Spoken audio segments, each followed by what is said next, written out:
આગેવાન છે અને તમને બોધ કરે છે તેઓની કદર કરો. 13 અને તેઓના કામને લીધે પ્રેમપૂર્વક તેઓને અતિ ઘણું માન આપો. તમે માહો માહે શાંતિમાં રહો. और एक मत्ती 26, 32 और 31. માથી 26 અને 31. Matthew 26 verse 31.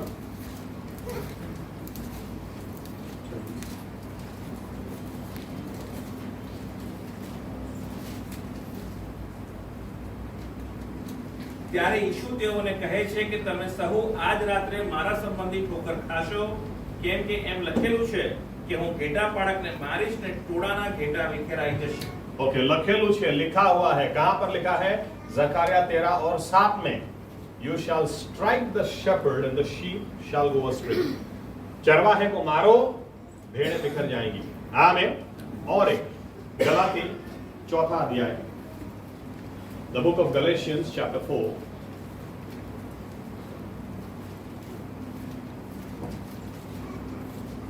पंद्रह से 18. गलाती 4, 15 से 18.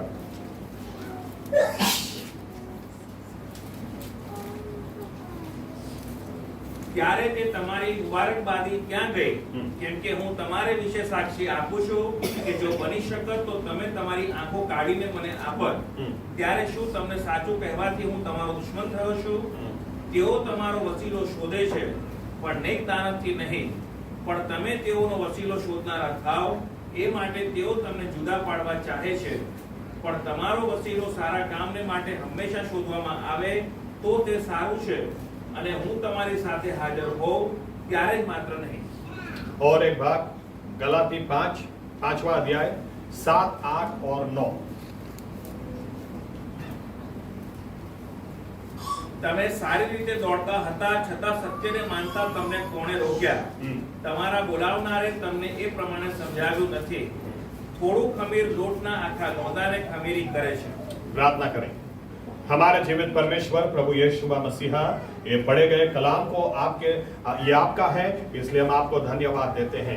आज आपने जो हेतु से, जो कारण से ये वचन हमारे लिए भेजा है, हम प्रभु यीशु नम्र होकर इस वचन को स्वीकारने के लिए अपने हृदयों को खोलते हैं. आप आपके सामर्थ्य में हमारे हृदयों के साथ, मनों के साथ बात करें, व्यवहार करें. हमारी आंखों को खोले ताकि हम आपको निहार सकें, हमारे कानों को खोले ताकि आप आपकी आवाज को हम सुन सकें, ताकि प्रभु यीशु जैसे हम हैं वैसे न रहें, हम बदल जाएं और हमारे बदले हुए जीवनों से आप ही को मान और महिमा देने वाले हो जाएं. हमसे बात करें प्रभु यीशु, हमसे व्यवहार करें प्रभु यीशु, और हमें सही निर्णय पर आने के लिए अनुग्रह दें, और वो निर्णयों को हम पकड़ के रखें, और जब उन निर्णयों के मुताबिक हम जीवन जिए, हमारे जीवन में परिवर्तन आए, बड़ी गवाहियां खड़ी हो और मान महिमा सिर्फ आप ही को मिले. इसलिए हम प्रार्थना करते हैं, हमारे भटकते विचारों को आपकी अधीनता में ले आते हुए आप बोलें और महिमा सिर्फ आप लें. ये प्रार्थना प्रभु यीशु मसीहा के नाम से करते साथ में कहेंगे आमीन. धन्यवाद प्रभु यीशु. बैठ सकते हैं. थैंक यू प्रभु यीशु मसीहा.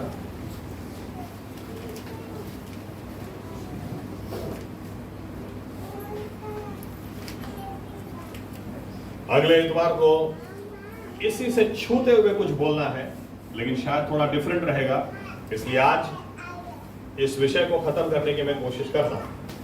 ध्यान से सुनिए क्योंकि थोड़ा फास्ट में जाऊंगा. अब बाइबल कहती है धनवान व्यक्ति मर गया, नरक में गया. पैसेदार और लाजरस मर गया, वो स्वर्ग में गया. और नरक में जाने के बाद धनवान व्यक्ति वो विनती करता है कि मेरे 5 भाई हैं, उसमें से एक भी व्यक्ति वो नरक में नहीं आना चाहिए, ये जगह बहुत ही बुरी है. इसीलिए वो विनती करता है इब्राहिम से कि तू लाजरस को वापस भेज, और मुर्दे में से कोई जिंदा होगा तो जरूर मेरे 5 भाई पश्चाताप करेंगे और इस जगह पर वो नहीं आएंगे. और इब्राहिम स्वर्ग से जवाब देता है कि तुम्हारे पास मूसा और प्रबोधक हैं, तुम्हारे you have Moses and profits, यानी कि परमेश्वर का वचन, तुम्हारे पास परमेश्वर का वचन है. परमेश्वर का वचन अगर कोई नहीं मानता तो चिन्ह चमत्कार होगा तो भी नहीं मानेगा, लेकिन अगर इस वचन को ऊपर कोई विश्वास करेगा तो वो जरूर नम्र होगा, जरूर पश्चाताप करेगा, क्योंकि वचन उसको स्वर्ग के लिए तैयार करेगा.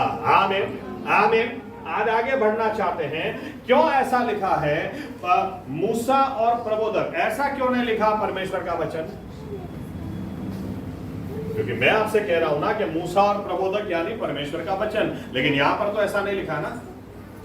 They have Moses and profits, इधर नहीं लिखा ऐसा they have the word of God. इधर क्या लिखा है? They have Moses and profits, उनके पास मूसा है, प्रबोधक है।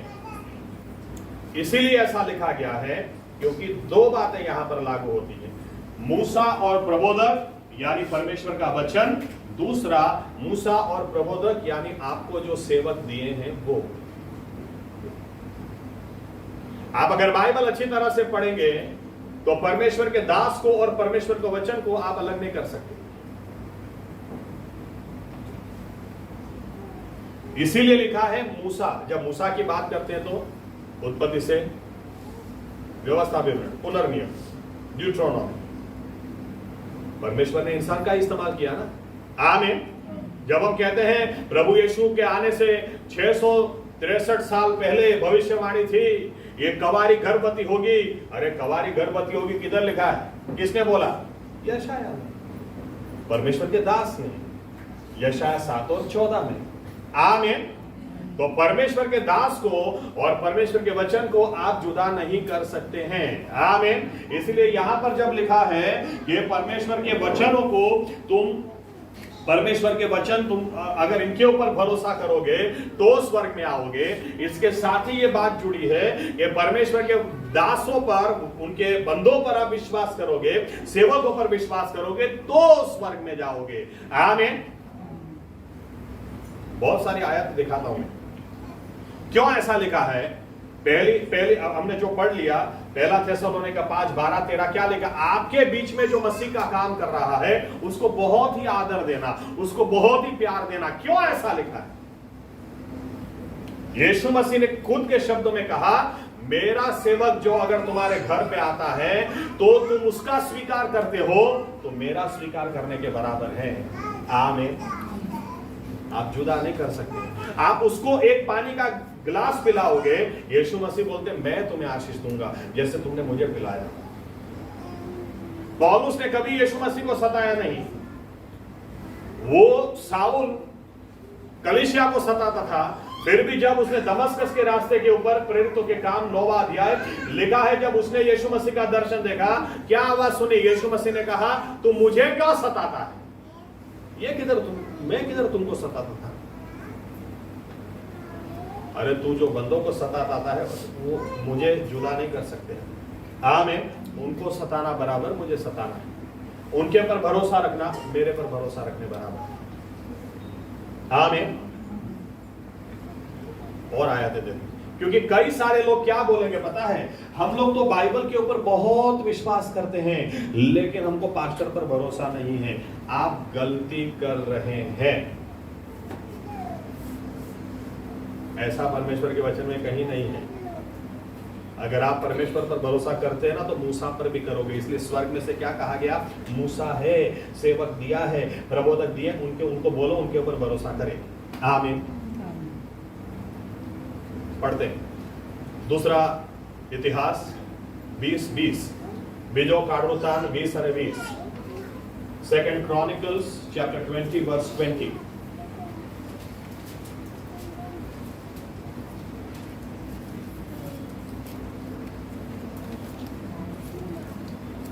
बीजो काढ़ोतान 20 और 20, दूसरा इतिहास 20:20।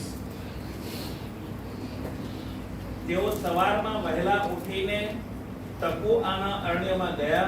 તેઓ ચાલતા હતા તે દરમિયાન યહોશાફાટે ઊભા રહીને કહ્યું કે હે યહૂદિયા તથા યરૂશલેમના રહેવાસીઓ, મારું સાંભળો। તમારા દેવ યહોવા પર વિશ્વાસ રાખો ને તમે સ્થિર થશો। તેના પ્રબોધકોનું માનો ને તમે આબાદ થશો। क्या लिखा है? मेरी बात सुनो। क्या बोलता है यहोशाफाट? मेरी बात सुनो। आमीन। मैं बोलता हूं परमेश्वर पर भरोसा रखो, लेकिन कौन बोलता? मैं बोलता हूं। आमीन। मेरी बात सुनो, मेरी बात मानोगे तो सही में स्थिर होगे और परमेश्वर के बंदों पर भरोसा रखोगे तो सही में आबाद होगे। आमीन। और इसीलिए परमेश्वर के बंदों को और परमेश्वर के वचन को आप जुदा नहीं कर सकते हैं। और एक उदाहरण मैं आपको देता हूं, चलिए देखते हैं फटाफट। निर्गमन 16 निर्गमन 16 उसकी दूसरी आयत, यहां पर लिखा है एक्सोडस 16 वर्स 2। लोगों कचकच करी, लोगों ने फरियादें की मूसा और हारून के खिलाफ। वांचो बीजी। અને ઇસ્રાયેલ પુત્રોની આખી જમાતે અરણ્યમાં મૂસા તથા હારૂનની વિરુદ્ધ કચકચ કરી। हाँ देखो, मूसा और हारून के खिलाफ ये लोग फरियाद कर रहे हैं, लेकिन फिर भी 7वीं आयत में क्या लिखा है? અને સવારે તમે યહોવાનું ગૌરવ દેખશો, કેમ કે તેની વિરુદ્ધની તમારી કચકચ યહોવાએ સાંભળી છે, અને અમે તો શા લેખામાં છીએ કે તમે અમારી વિરુદ્ધ બડબડ કરો છો। हाँ देखो, तेनी विरुद्धની કચકચ સાંભળી છે। શું લખ્યું છે? આ मूसा क्या बोलना चाह रहा है? तुमने हमारे खिलाफ नहीं कचकच की है, तुमने हमारे खिलाफ फरियादें नहीं की है, अरे परमेश्वर यहोवा के खिलाफ की है। आमीन आमीन। आप परमेश्वर के दास को और परमेश्वर के वचनों को जुदा नहीं कर सकते हैं, इतना ध्यान में रखें। आमीन। इसीलिए बाइबल बताती है जो आपके बीच में जो सेवकाई करते हैं उनको बहुत आदर देना, मान देना। कुछ कारण मैं आपको बताता हूं, शैतान की चाल भी बताता हूं, लेकिन सबसे पहली बात, अगर आप ऐसा मानते हैं कि मैं उद्धार पाया हूं, तो दूसरा प्रश्न मैं पूछता हूं, आप उद्धार पाए तो अच्छी बात है, लेकिन उद्धार किस तरह से पाए? यीशु मसीह आए थे कि आपके रूम में आपको मिलने के लिए?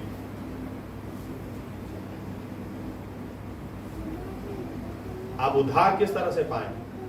किसी परमेश्वर के दास ने आपके साथ बात की, किसी परमेश्वर के दास को आपने सुना। आमीन। तो कितनी सिंपल सी बात है। चलो एक कदम पीछे जाकर यहां से मैं शुरुआत करता हूं। परमेश्वर के लिए, प्रभु यीशु के लिए सबसे पहले मान नहीं होगा, समझे इस बात को। सबसे पहले मान परमेश्वर के दास के लिए होता है। उदाहरण देता हूं, मैं क्या बोलना चाहता हूं। सबसे पहले यार, अंकुर नारोला के चर्च में देखो तो क्या पब्लिक आती है। सबसे पहले अंकुर नारोला, फिर उधर जाओगे सुसमाचार सुनोगे तो उधार पाओगे। गड़बड़ी कहां पर है? तुमको अंकुर नारोला के लिए मान होगा ना, तो उसकी बात तुम सुनोगे। आमीन।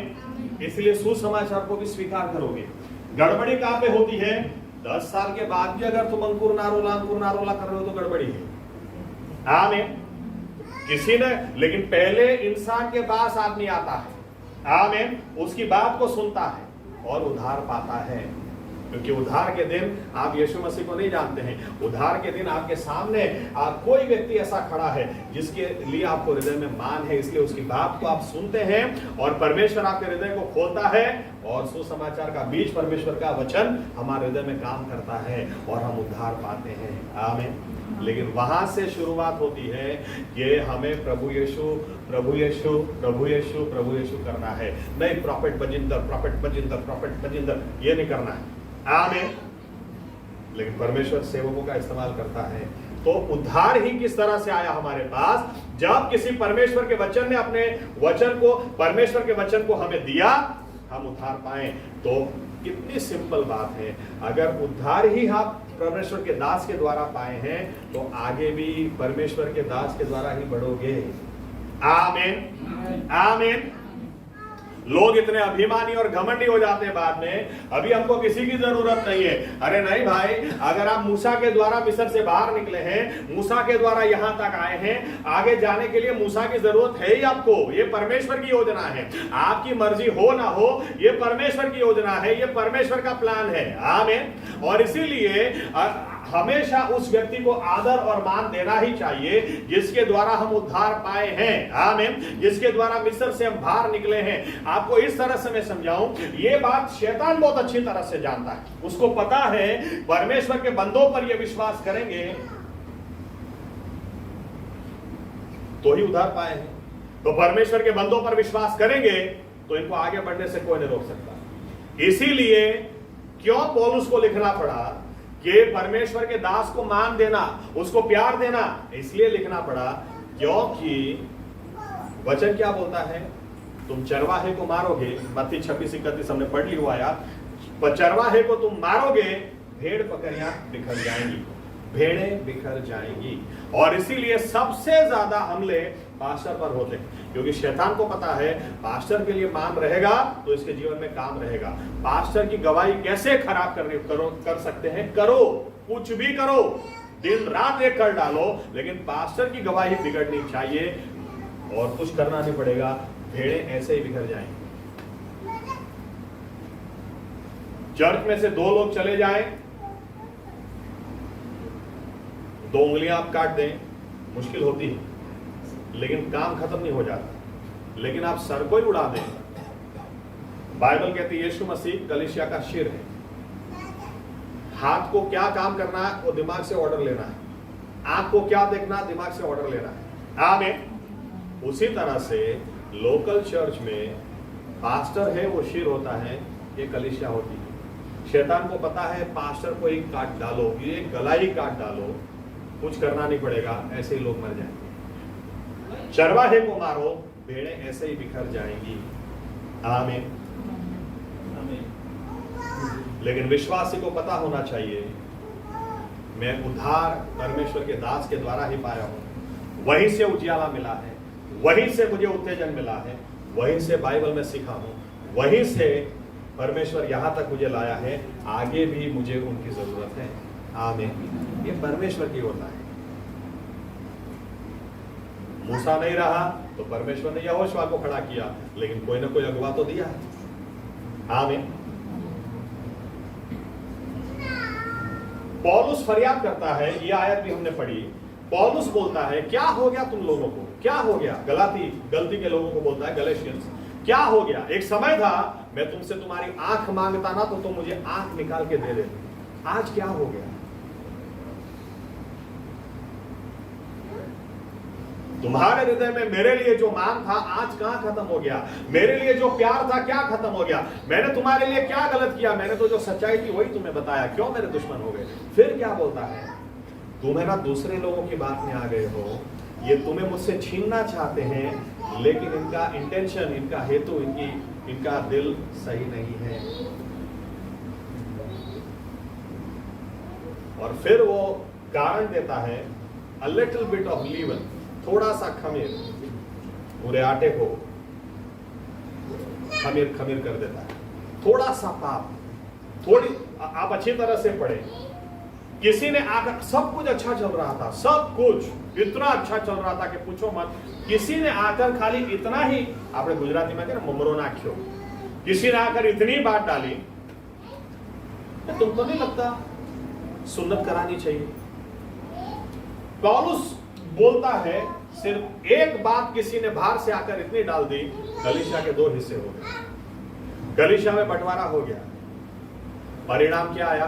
पौलुस बोलता है तुम्हारा प्यार मेरे लिए कम हो गया। कहां गए वो लोग जो उस समय मेरे लिए, अगर मैं कहता तुम्हारी आंखें मुझे दे दो तो तुम आंखें निकाल कर भी मुझे दे सकते थे।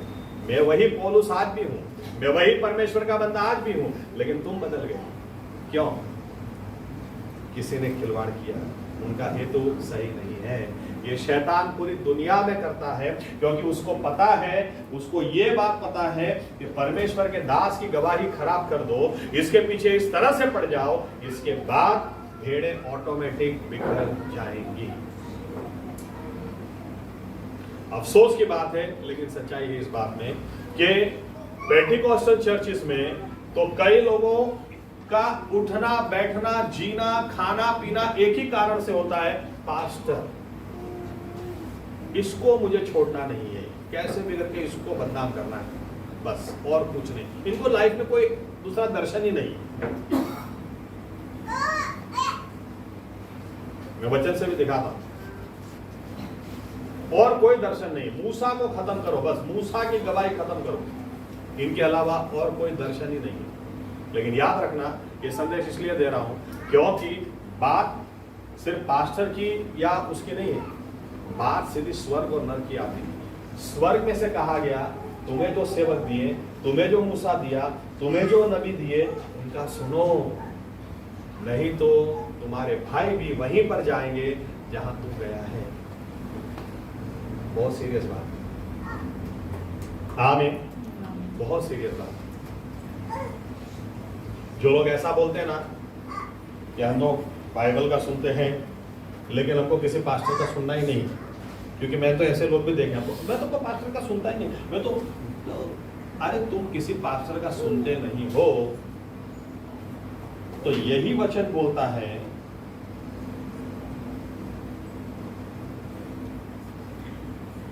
कि परमेश्वर के दासों का सुनो।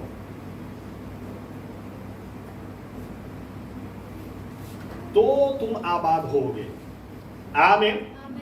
तो ऐसे लोगों को तो मैं बिलीवर ही नहीं मानता हूं जो बोलते हैं हम खाली परमेश्वर पर विश्वास करते हैं लेकिन परमेश्वर के दास के ऊपर नहीं करते। अरे तो आप एक काम करो ना, ऐसे दास को ढूंढ लो जिसके ऊपर आप भरोसा कर सकते हैं, उधर जाके करो, लेकिन किसी न किसी को ढूंढो। आमीन। क्योंकि सवाल आपके अनंत जीवन का है, अनंतकालिक जीवन का है। स्वर्ग में से बात आई, मूसा पर और नबी पर भरोसा करेंगे ना तो स्वर्ग में जरूर आएंगे। आमीन। हम पास्टरों की हालत तो इतनी खराब है।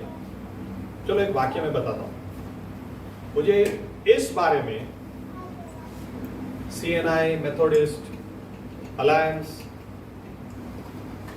मुक्ति फौज, साल्वेशन आर्मी, ये लोग बहुत अच्छे लगते हैं ये बात में, खास तौर से जो 50 के अभी ऊपर होंगे। किसी भी पास्टर की बात करेंगे ना, ये लोग क्या बोलेंगे, अपने को नहीं बोलने का, वो परमेश्वर का दास है, वो परमेश्वर देखेगा, अपने को न्याय नहीं करने का। लेकिन पेंटिकॉस्टल चर्च में आओ ना मेरे पास, मैं किताब लिख के देता हूं पास्टर के बारे में।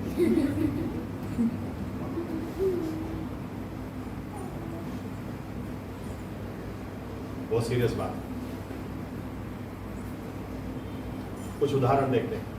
मैं उसके पहले ये कहूं, देखो आत्मिक जीवन में अगर सही में आपको सीरियस होना है, सही में महान तारण से बेदरकार रहो, ग्रेट साल्वेशन, अगर बेदरकार नहीं रहना, एक काम जरूर करना आपको, हमेशा करना, हमेशा इसको याद रखना है कि आपको सिर्फ अपना काम करना है, दूसरों को उनका काम करने देना है। आमीन। उदाहरण में देता हूं, क्या बोलना चाह रहा हूं, उदाहरण देता हूं। मुझे खाना पकाना आता ही नहीं, सीधी बात, नहीं आता है। मैगी बना सकता हूं, वो भी बिना कुछ अंदर डाले, जो है वही। कई लोग तो कुछ अंदर एक्स्ट्रा भी डालते हैं, वो अपने को नहीं आता है। एनीवे, अब मुझे आता ही नहीं है खाना। आप सोचो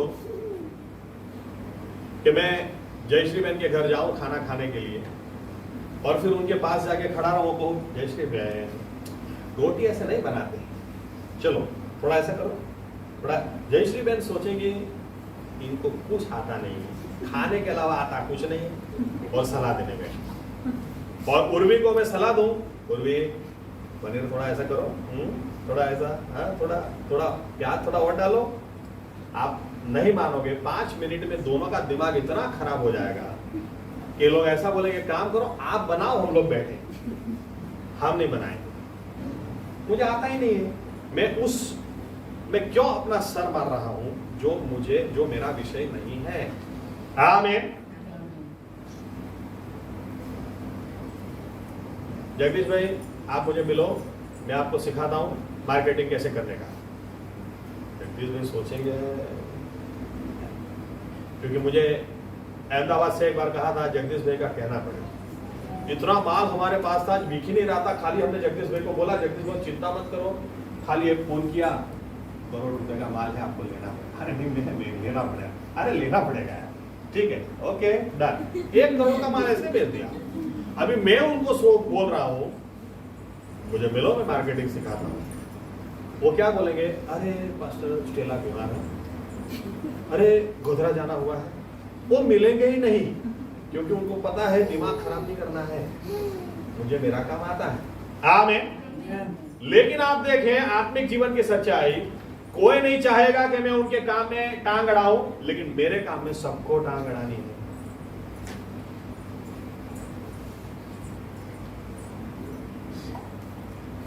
जरा देखो तो किसके साथ बात कर रहे हो। अरे आप फोन पे बात कर रहे हो, मैं तो कभी पूछने नहीं आता आप किसके साथ बात कर रहे हो। आमीन। पास्टर साहब आप है ना इसको थोड़ा इधर रखिए, आप पीछे खड़े, अरे आप आपका काम करो, मुझे मेरा काम करने दो। आमीन। पास्टर के काम में सभी को टांग अड़ाना है। ये ड्रोन तो अभी अभी आए हैं, ये पहले से अपने चर्च में लोग सैटेलाइट कनेक्शन रखते हैं। पास्टर साहब किसके घर पे गए, इसके घर पे 1 घंटा बैठे, नहीं 1 घंटा नहीं, 1 घंटा 5 मिनट 7 सेकंड। और बोलो मेरे घर में तो 20 मिनट में निकल गई। Satellite connection. अरे पास्टर तुमको दिया है तुम पर नजर रखने के लिए, ये लोग पास्टर पे नजर रखे हुए हैं। जब कमाल है, पास्टर होना बहुत मुश्किल है। हर बात में दोष इधर ही आता है, कुछ लेना देना नहीं हो तो भी इधर ही आता है। मैं आपको बाइबल से सब आयतें बताता हूं, जो भी बोला ना अभी सब दिखाता हूं। कितना मुश्किल है, लेकिन आसान हो जाएगा अगर आप आपका काम करो, मुझे मेरा काम करने दो। आमीन। मुझे खाना बनाना नहीं आता, लेकिन मैं इतना तो कर सकता हूं। जय श्री बहन उर्वी खाना बनाए, प्रभु यीशु को आशीष दें। आमीन। जगदीश भाई के बिजनेस को आप आशीषित करें, उसी तरह से आप मेरे लिए प्रार्थना करें, मुझे प्रार्थना की जरूरत है, प्रभु यीशु मेरा और भी इस्तेमाल करें। आमीन। मुझे मत सिखाइए, मुझे इधर टांग मत अड़ाइए। आमीन। मैं आपके उसमें टांग नहीं अड़ा था, आज इधर टांग नहीं अड़ाई। लेकिन देखिए हो गया क्या। चल सबसे पहला उदाहरण गिनती 12, गणना 12वां अध्याय, पहली नबी की कलम, गिनती 12 1 और 2 आए।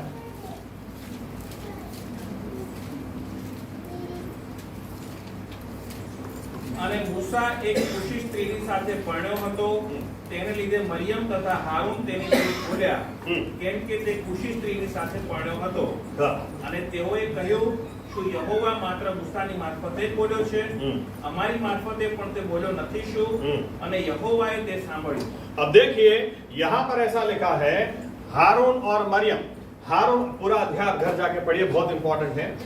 ऐसा लिखा है हारून और मरियम मूसा के सामने बस 2 मौका ही ढूंढ रहे हैं। लोग मौका ही ढूंढते हैं कब पास्टर की गलती हो जाए, कब इनकी गलती हो और इनको दबोच ले हम। क्या लिखा है यहां पर? मूसा ने कुशी स्त्री, कुशी यानी आज के जमाने में इथियोपिया, ओके। ज्यादातर विद्वान लोग मानते हैं ये मूसा की दूसरी औरत थी, दूसरी बीवी थी, क्योंकि उसकी पहली बीवी वो मिद्यान से थी। मिद्यान आज का सऊदी अरेबिया। आमीन। तो मूसा की पहली बीवी मर गई, इसके बाद मूसा ने दूसरी से शादी की। लेकिन अब इथियोपियन थी, ये कुशी औरत थी, तो हारून और मरियम को जैसे मौका मिल गया कि क्यों मूसा, क्या मूसा ही परमेश्वर का दास है क्या? मूसा ही परमेश्वर का सेवक है क्या?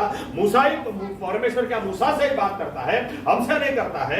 अरे आप जाकर ऐसा पूछना चाहिए कि इसने इजरायली औरतों में से तुम्हें कोई नहीं मिली, क्यों तुमने कुशी औरत से शादी की? पूछो जाकर। आमीन। लेकिन डायरेक्ट बलवाई शुरू कर दिया, तो बाइबल बताती है ये यहोवा परमेश्वर ने सुना और तुरंत वो उतर आए। आगे आयत घर जाके पढ़िए, ऐसा लिखा है परमेश्वर हारून और मरियम से बात करता है। देखो हारून और मरियम जैसे तैसे नहीं थे। हारून इस दुनिया का सबसे पहला महायाजक था, प्रमुख याजक था। आमीन। और मरियम कौन सी औरत थी? मरियम उस जमाने की, मैं कह सकता हूं सबसे पहली वर्शिप लीडर थी, क्योंकि जब लाल समंदर के उस पार गए, उसने खंजरी उठाई और टेम्पोरिन ली और बजाना शुरू किया और सभी लोग उसके साथ जुड़ गए नाचने गाने में। सबसे पहली वर्शिप लीडर थी मरियम की। और एक खास बात थी, मरियम वो औरत थी जिसने मूसा को बड़ा किया। जब मूसा पैदा हुआ उसको टोकरी में डाल दिया तो ये पीछे पीछे गई थी। आमीन। और ये उसको राजमहल के अंदर ले गई। तो ना हारून जैसा तैसा था, ना मरियम कोई सामान्य औरत थी। लेकिन बाइबल बताती है मूसा के सामने खड़े हुए परमेश्वर उतर आकर तुरंत बोलता है, किसने तुमको बहाना दिया मूसा के सामने बात कर खड़े होने के लिए? तुमको पता है नबियों के साथ, એટલે प्रवोधकों उनके साथ में सपनों और संदर्शन में बात करता हूं। मूसा के साथ एक दोस्त जिस तरह से बात करता है, फेस टू फेस में बात करता हूं। बाइबल बताती है तुरंत हारून और मरियम को कोढ़ लग गया।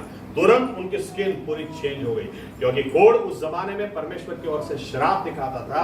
तुरंत दोनों श्रापित हो गए।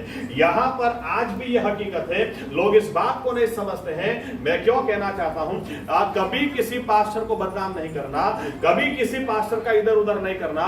क्यों? क्योंकि एक पास्टर से उसकी बहुत सारी भेड़ें जुड़ी हुई हैं, और यीशु मसीह ने कहा तुम पास्टर को बदनाम करोगे तो उसकी भेड़ें बिखर जाएंगी। और अगर एक आदमी, यीशु मसीह कहते हैं ज्यादा नहीं, एक आदमी को भी कोई ठोकर लगाता है तो उसके गले घंटी का पत्थर बांध कर उसको समंदर में डाल देना चाहिए। एक आदमी को भी अगर आप नाश में ले जाते हैं, एक आदमी को भी आप आत्मिक जीवन में ठोकर लगाते हैं, परमेश्वर नहीं छोड़ता है, क्योंकि वो 99 को छोड़कर एक के पीछे जाने वाला परमेश्वर है। आमीन। और यहां पर बिलीवर्स ग्रुप में मैं यही बात देखता हूं, ये पास्टर ऐसा ना, वो पास्टर ऐसा ना, वो पास्टर ऐसा। अरे आप खुद अपने आप को आईने में देखो, आप कैसे वो देखो। किसी का नाम खराब मत करो, क्योंकि उसके साथ उसकी भेड़ें जुड़ी हुई है। आमीन। बहाना चाहिए, बस बहाना चाहिए। एक बार एक लड़का, अब देखो दोगला जीवन किस तरह से लोग जीते।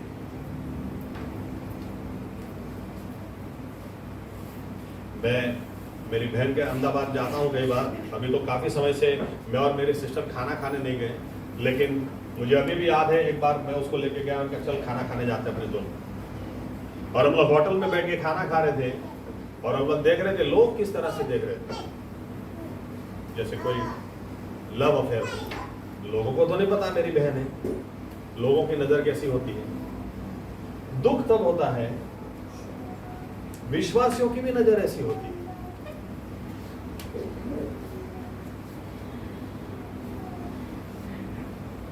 पास्टर को वो लड़की के साथ मैंने देखा तो लफड़ा हुएगा, खत्म बात। एक व्यक्ति को पूछा तुम्हारे साथ मैंने उस लड़की को देखा, उसका क्या?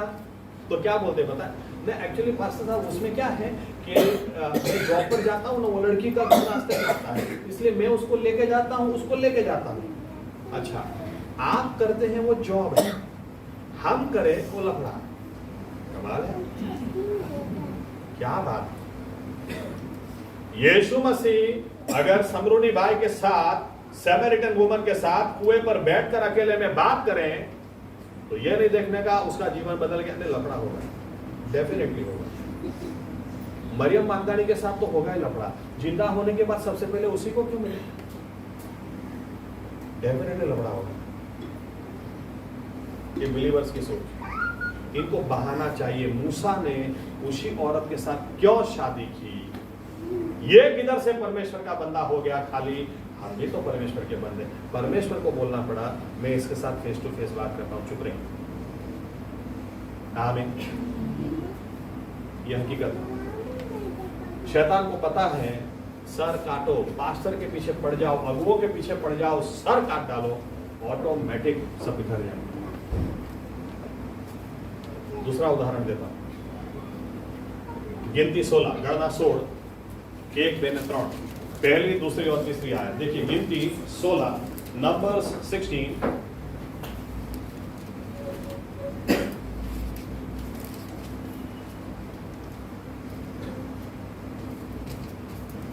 અને લેવીના દીકરા કહાતના દીકરા ઇસ્હારનો દીકરો કોરા તથા અલીઆબના દીકરા દાથાન તથા અબીરામ તથા પેલેતનો દીકરો ઓન એ રૂબેનના પુત્રોએ કેટલાક માણસોને એકઠા કર્યા અને તેઓ ઇસ્રાયેલ પુત્રોમાંના કેટલા એક એટલે જમાતના 250 અધિપતિઓ કે જેઓ સભામાં તેડાયેલા નામાંકિત માણસો હતા તેમને લઈને મૂસાની સમુખ ઊભા થયા અને મૂસા તથા હારૂનની સામે તેઓએ એકઠા થઈને તેઓને કહ્યું કે આખી જમાતમાંના સર્વ પવિત્ર છે ને યહોવા તેઓની મધ્યે છે તે જોતા તમે વિશેષ સત્તા ધારણ કરો છો તો તમે યહોવાની મંડળી પર પોતાને મોટો કેમ બનાવો છો? ओके, जैसे मैंने कहा, सिंपल हिसाब रखने का, तू तारू काम कर, तारू जो है आत्मिक जीवन में आप आपका काम करो, मूसा को अपना काम करने दो। आमीन। इतना सिंपल है। यहां पर ऐसा लिखा है कोरा, दाथान, अबीराम। अब ये लोग ऐसे नहीं थे, स्पेशल लोग थे, क्योंकि इनको तंबू व्यवस्था, मुलाकात मंडप, इसका सामान उठाने की, ले जाने की, और बादल रुक जाए, परमेश्वर की उपस्थिति स्थिर हो, तो वहां पर तंबू गाड़ने की, हर सामान को अपनी अपनी जगह रखने की बहुत बड़ी जवाबदारी थी। इनके अलावा इस सामान को कोई हाथ लगा ही नहीं सकता था। बहुत स्पेशल मिनिस्ट्री थी। लेकिन इनको मूसा की मिनिस्ट्री चाहिए थी, इनको मूसा का स्थान चाहिए था। ये चाहिए, अरे तुमको जो काम दिया है वो कैसे तुम भूल सकते हो कि ये भी काम बहुत स्पेशल है। आमीन। तुमको कलीसिया में जो भी काम दिया गया हो वो बहुत स्पेशल है। परमेश्वर ने जो भी स्थान, अगर परमेश्वर ने चाहा तुमको किडनी नहीं बनाना, तुमको लीवर बनाना, अरे लीवर बनाया तो लीवर भी बहुत स्पेशल है। आमीन। क्योंकि किडनी लीवर का काम नहीं कर सकती ना, लीवर अगर आप लीवर है तो आपका काम दूसरा कोई नहीं कर सकता। आमीन। कोरा, दाथान, अबीराम, तुमको इतनी स्पेशल जगह दी है, लेकिन होता क्या है, ये लोग अपना भूतकाल भूल जाते हैं। अपना भूतकाल कभी भी मत भूल जाना कि जब तुम चर्च में आए थे, जब उद्धार पाए थे, इसी दास का परमेश्वर ने इस्तेमाल किया। न बाइबल पढ़ना आता था, न प्रार्थना करनी आती थी, न समझ थी, न पता चलता था उत्पत्ति के बाद कौन सा पुस्तक आएगा। जब कुछ भी नहीं आता था, जब सब कुछ समझ में आया, जब सब कुछ समझ में आया, उसके बाद अब वही जगह चाहिए, मूसा चाहिए। आपको ध्यान में भी नहीं आएगा, आपका अपनी जीवन जोखिम में आ जाएगा। 20 साल से 50 साल 5,99,998 लोग मारे गए। मैंने पिछली बार एक आयत ली थी जो आज नहीं ली है। मैंने आपसे कहा था पहला कोरिन्थी 10वां अध्याय 4-5 आयत हमने पढ़ी, 11 पढ़ी। फिर मैंने आपको लास्ट संडे बोला था नेक्स्ट संडे 4 से 11 आयत, बीच की आयतों को हम देखेंगे, क्योंकि ऐसा लिखा है ये बातें हमारे उदाहरण के लिए लिखी गई, ये बातें हमारे सीखने के लिए लिखी गई, ताकि हम मिस्र से बाहर निकले हैं, हम उद्धार पाए हैं, स्वर्गीय कनान में पहुंच कर रहे हैं। आमीन। आपसे मैंने कहा था घर जाके पढ़ना क्यों ये लोग मारे गए, और बहुत ज्यादा लोग मारे गए। आमीन। ये लोग मूसा, परमेश्वर ने जिसको शेर बनाया उसी को काटने के लिए निकले। अरे उसको काट के तुम अगुवे नहीं बन सकते। मूसा को काटने के बाद पूरे 26 लाख लोग बैर बिखर हो जाएंगे। आमीन। 250 परिवार मारे गए। 250। आप सोच सकते हैं 250 परिवार किसको बोलते हैं? अगर 4 व्यक्ति भी एक परिवार में गिने तो भी 1000 लोग मारे गए। किस तरह से मारे गए? पूरा जाके घर जाके पूरा पढ़ना। मूसा ने कहा लोगों से, अगर सही में मैं परमेश्वर का दास हूं, सही में, तो तुम इस तरह से मरोगे कि जैसे कोई मरा ही नहीं आज तक। और बाइबल बताती है दूसरे लोगों से मूसा ने कहा इन लोगों से दूर हो जाना, और बाइबल बताती है धरती फट गई और परिवार के साथ, सामान के साथ, तंबू के साथ इनको निकल गई। फिर भी कुछ लोग कभी नहीं सुधरेंगे, ये कभी सुधर ही नहीं सकते। 41 आयत पढ़े 16-41, गिनती 16-41, गणना 16 અને 41 में करो।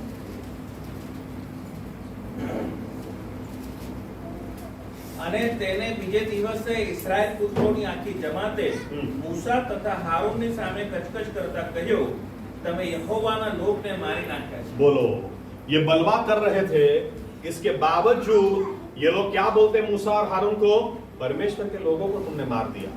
मैंने कहा ना, कुछ भी हो आखिर में तो पास्टर के ऊपर ही आता है। किसी की शादी नहीं होती तो पास्टर के कारण नहीं होती, किसी को बच्चा नहीं होता तो पास्टर के कारण नहीं होता, किसी को चंगाई नहीं मिलती तो पास्टर के कारण नहीं मिलती, कोई चलते चलते गिर भी जाता है तो पास्टर उसके लिए प्रार्थना नहीं करता, इसलिए वो मर जाता है, इसलिए वो गिर जाता है। पास्टर के ऊपर ही आता है, क्योंकि शैतान जानता है गला काटो तो ये सब ऑटोमेटिक बिखर जाए। आमीन। ये क्यों बता रहा हूं? शैतान का हथियार कभी बनना मत, कभी अपने आप को ये काम कर बिलीवर समझना भी मत। आमीन। पास्टर के ऊपर आप उंगली उठाएंगे आपको पता ही नहीं चलेगा आप कितने सारे लोगों के साथ खिलवाड़ कर रहे हैं। मत करो। अगर आपको पास्टर पसंद नहीं है, दूसरा चर्च ढूंढ लो, जो पास्टर पसंद है उधर चले जाओ, लेकिन ऐसे सोच कर मत बैठो नहीं मैं तो एक गला काट के ही रहूंगा।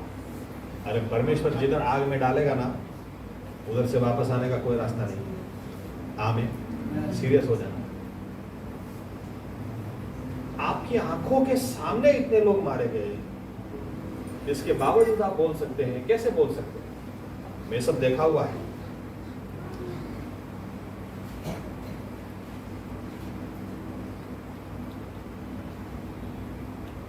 कितने सारे लोग आज फेथ चर्च में नहीं है, एक समय था थे, आज नहीं है। क्यों नहीं है पता है? जेपी साहब की वजह से, उनकी वजह से नहीं है। इस वचन के प्रकाश में कुछ भी हो, कारण वही है। आए भी उनकी वजह से, गए भी उनकी वजह से। मूसा की वजह से ही बाहर निकल के आए, मूसा की वजह से ही गए। ऐसा कैसे हो सकता है? पौलुस बोलता है, कहा गया तुम्हारा मेरे लिए प्यार, आंख निकाल कर तुम मुझे दे सकते हो। क्या हो गया? किसने मुझे तुमसे दूर करने की कोशिश की? समझ जाओ। आमीन। इसके ऊपर मैं आखिरी में बोलता हूं, हमेशा बहाना मत ढूंढो। क्या बहाना मुझे मिल जाए कि मैं पास्टर के सामने खड़ा हो जाऊं? मत ढूंढो। उसके साथ खड़े रहने के लिए बहाना ढूंढो। लेकिन इसके ऊपर आऊं उसके पहले और एक बात, वेरी इंपॉर्टेंट पॉइंट। शैतान की बहुत बड़ी चाल, सोचना। अभी सुन के निर्णय पे नहीं आ जाना, सोचना।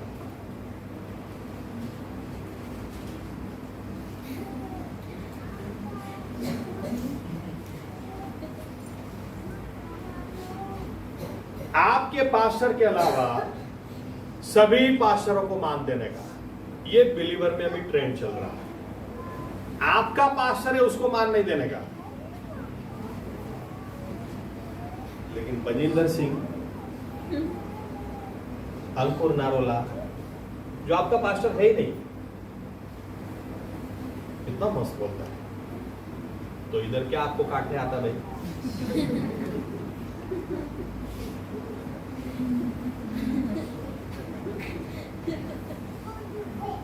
शैतान ने इतना मस्त, ये शैतान का काम है, मैं साबित करके दे सकता हूं। आपको जो मूसा दिया, आपको जो नबी दिया, उसका सुन। आमीन। यह हकीकत है। हकीकत तो यह भी है कि अंकुर नारोला, बजिंदर सिंह खुद भी अपने संदेश में बोलते हैं आपके पास्टर का सुनो, लेकिन उनको फिर भी उनका ही सुनना है, और वो बोलते वो करना ही नहीं है। ये सही में उनके चर्च में जाएंगे ना तो बोलो कि उधर से लात भगा के बच्चा निकल, मेरे चर्च में मत आना, दूसरी बात मुंह मत दिखाना, क्योंकि इनको करना ही नहीं है। इनको क्या किसी का सुनना नहीं है ना, इसलिए इनको क्या करना है, मुझे पास्टर का सुनना ही नहीं है। ये बोलते तो मुझे कान में खुजली आती है, इसलिए बजिंदर सिंह का सुनना है, इसलिए अंकुर नारोला का सुनना है, लेकिन वो सुन के भी करना तो है। आज यही चल रहा है। क्या करते लोग? मैंने संदेश दिया पिछले इतवार को, बाइबल पढ़ना चाहिए। ये क्या करेंगे? जॉयल ऑस्टिन, बाइबल क्यों पढ़ना चाहिए? क्या संदेश दिया। अंकुर नारोला, क्यों बाइबल पढ़ना चाहिए? और मस्त पॉइंट दिया बजिंदर सिंह, क्यों बाइबल पढ़ना चाहिए। ये संदेश ही सुनते रहेंगे लेकिन बाइबल नहीं पढ़ेंगे।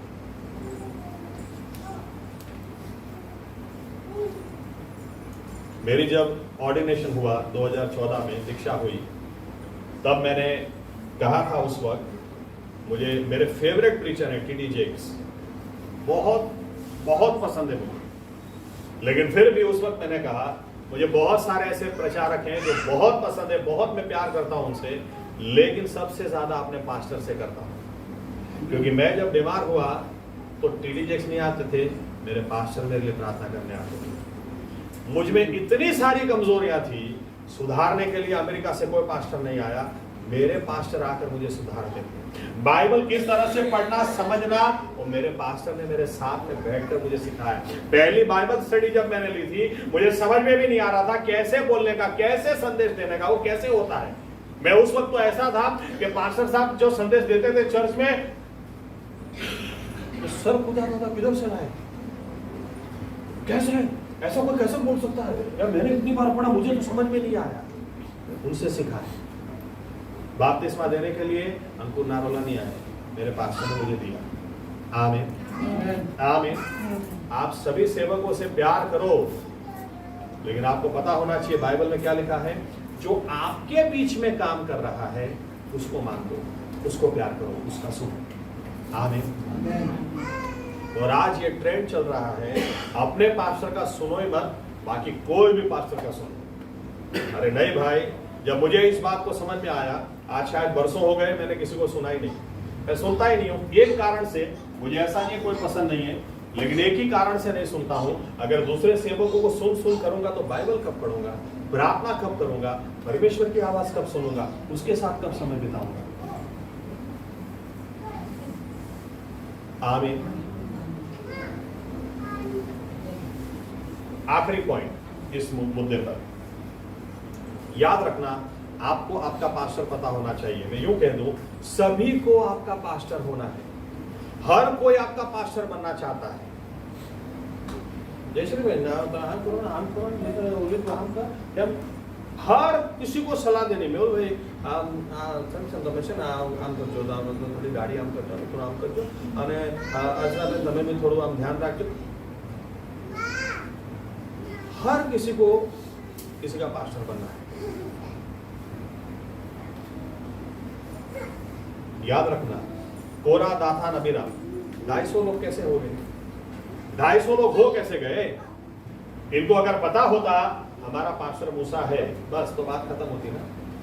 तो 2 से 4, 4 से 8, 8 से 16, 16 से 32 होते ही नहीं ना, होते ही नहीं। दूसरों का किधर सुनते हो?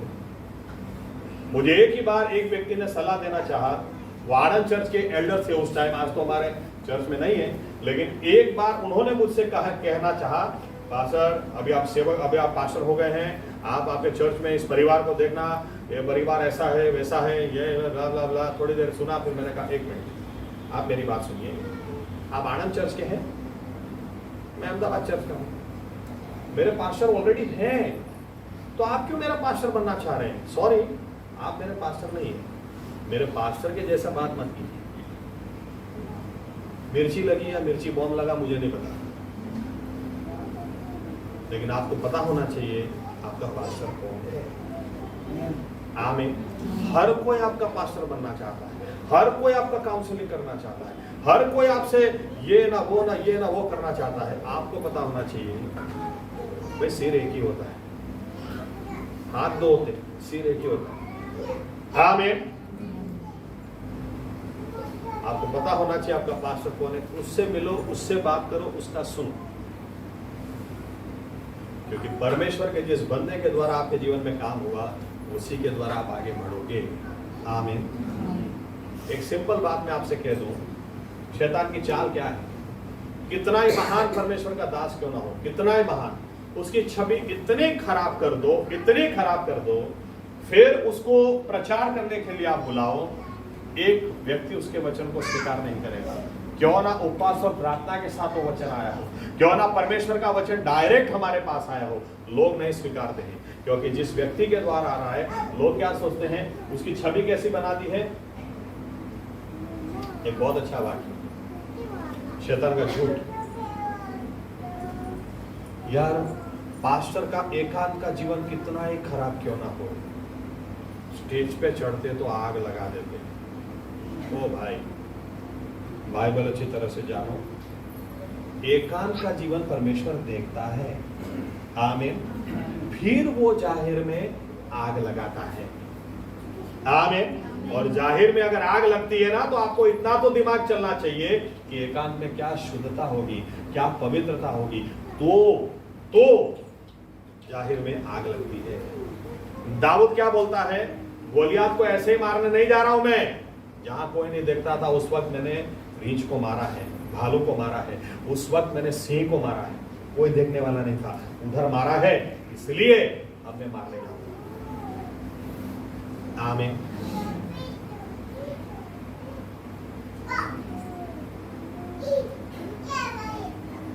बहुत सीरियस बात है। हमको क्या करना?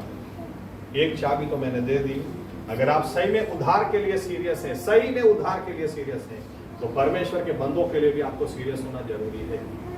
आमीन। दूसरी बात, आइए देखते हैं लैव व्यवस्था 24:13 से 16। लैव व्यवस्था 24:13 से 16।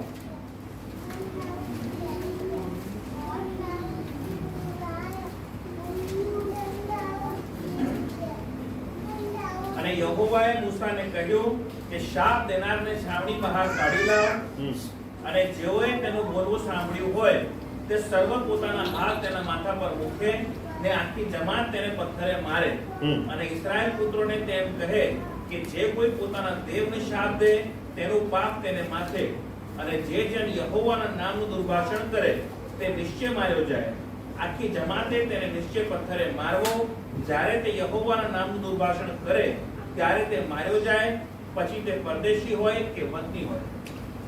देखो यहां पर अगर आप पूरा अध्याय पढ़ेंगे, एक मिस्री व्यक्ति था, इजरायली औरत से शादी की, उसका बेटा हुआ। ये बेटा बड़ा होकर ऐसा लिखा है, परमेश्वर की छावनी में आकर ये परमेश्वर को गालियां दे रहा था, परमेश्वर को श्राप दे रहा था। मूसा ने कहा रुको, मैं परमेश्वर से पूछता हूं इसका क्या करने का। और परमेश्वर ने कहा इसको सबके बीच में लेकर आओ और इसको पत्थर मार के मार डालो। और ऐसा कहा जो पत्थर नहीं मारेगा उसको भी पकड़ के बीच में लाना, उसको भी मार देना। मैं सिंपल इस तरह से कह दूं, जो व्यक्ति हमारे ही बीच में, देखो परमेश्वर के दास को मान नहीं देना, सिंपल मतलब है परमेश्वर को नहीं देना। मैं आपको आया था दिखा दी। आमीन। अभी आज तो किसी को पत्थर मारना बंद, आमीन, लेकिन रिश्ता तोड़ देना, आमीन। और जो रिश्ता नहीं तोड़ता उससे आप रिश्ता तोड़ देना, ये मतलब होता है। क्योंकि आप, उदाहरण देता हूं, जो परमेश्वर का नियम है सो है। मेहुल भाई, आपके खास दोस्त जगदीश भाई ने चर्च छोड़ दिया है, आप अभी उससे रिश्ता मत रखना, बाइबल में लिखा है। मेहुल भाई क्या बोलेंगे, मैं जगदीश भाई को वापस लेकर आऊंगा। थोड़े समय बाद पता चला मेहुल भाई भी गए। अब मेहुल भाई के खास दोस्त संजीत भाई हैं। संजीत भाई, आप ना जगदीश भाई से रिश्ता रखना ना इनसे रखना। देखो मैं बोलता हूं, पता नहीं पास्टर को क्यों जलन होती है हमारे दोस्तों से। इतनी अच्छी तो दोस्ती है, हम चर्च की बात करते भी नहीं, लेकिन पास्टर को बताने नहीं। मेहुल मुझे चर्च में लेकर आया था, अभी मैं मेहुल को वापस लेके आऊंगा। थोड़ा समय बाद पता चला संजीत भाई भी गए, तो वो भी दिखाई नहीं रहा, किधर गए। ये परमेश्वर का नियम है। आमीन। परमेश्वर की निंदा कोई करता है, पहले तो क्या करना, उसको सबके सामने लाने का क्या मतलब है, उसको खुला करो। यहां पर तो कोई बोलता ही नहीं है कि पास्टर के खिलाफ क्या बातें चल रही है, क्या बातें हो रही है, क्या अंदर अंदर चल रहा है, बोलते ही नहीं, छुपा के रखते हैं। पहले क्या लिखा, तुम्हारी पकड़ में आया सबके सामने लिखा। मुझे कई बार ऐसा बोलना पड़ता है, जयश्री बहन बहुत खराब बोलते हैं ना मेरे बारे में, बहुत खराब बोलते हैं।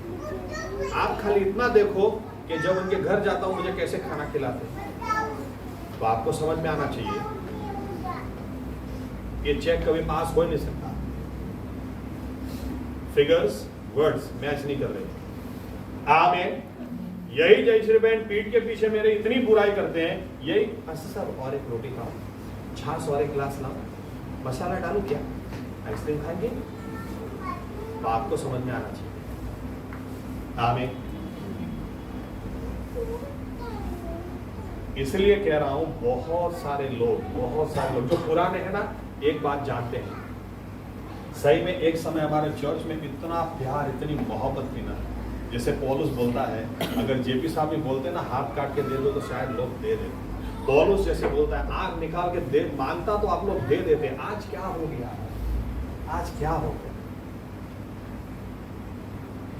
लेकिन नुकसान कलीसिया को नहीं है, नुकसान अनंतकालिक जीवन का है। यहां पर हमको सीरियस होना है, ये नहीं होना चाहिए। आमीन। आखिरी बात बताकर मैं खत्म करूंगा। पढ़ते हैं गिनती 14 6 आयत से आगे। गिनती 14 6 आयत से आगे। Numbers chapter 14 versus 6 onwards.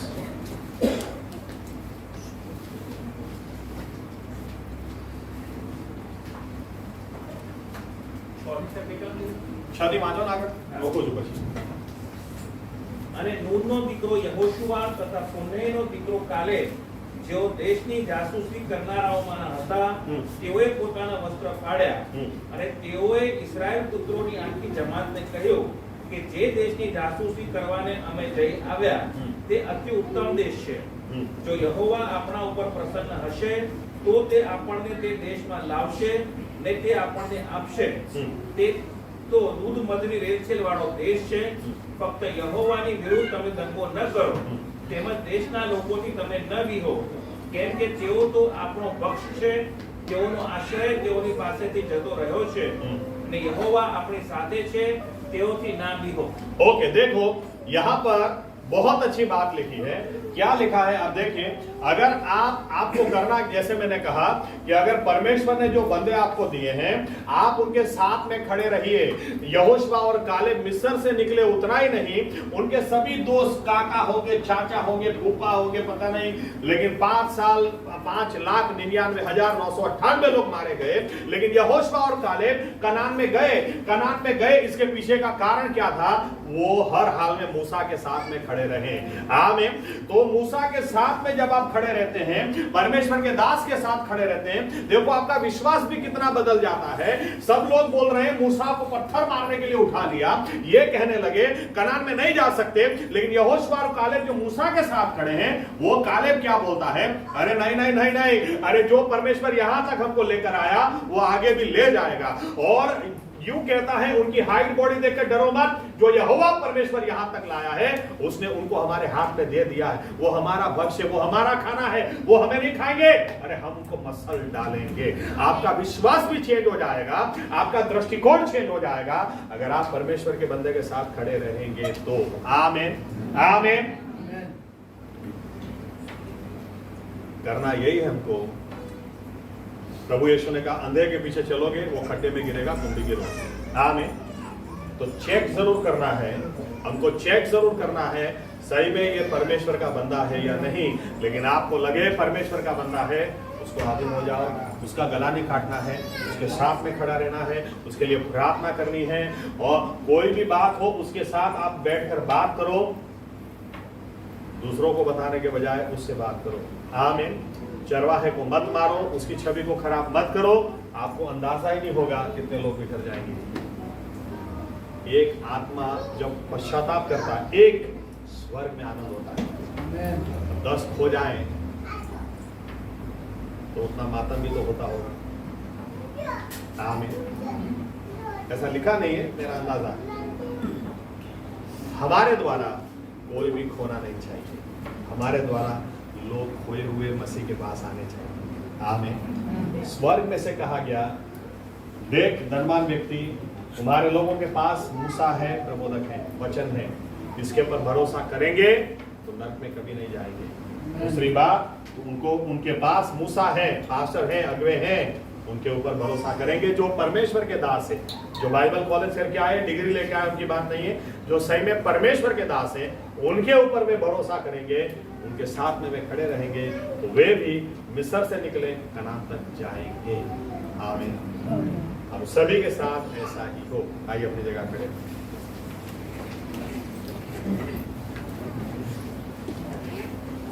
हम प्रार्थना करें उसके पहले अपने जीवनों को जांचना चाहते हैं। अगर हमसे इस वचन के प्रकाश में कहीं भी कुछ गलती हुई है, हमने सिर्फ पाप नहीं किया है, हो सकता है हमने कई लोगों के जीवनों के साथ खिलवाड़ कर दिया। प्रभु यीशु हमें क्षमा करें, पश्चाताप करें, यही समय है।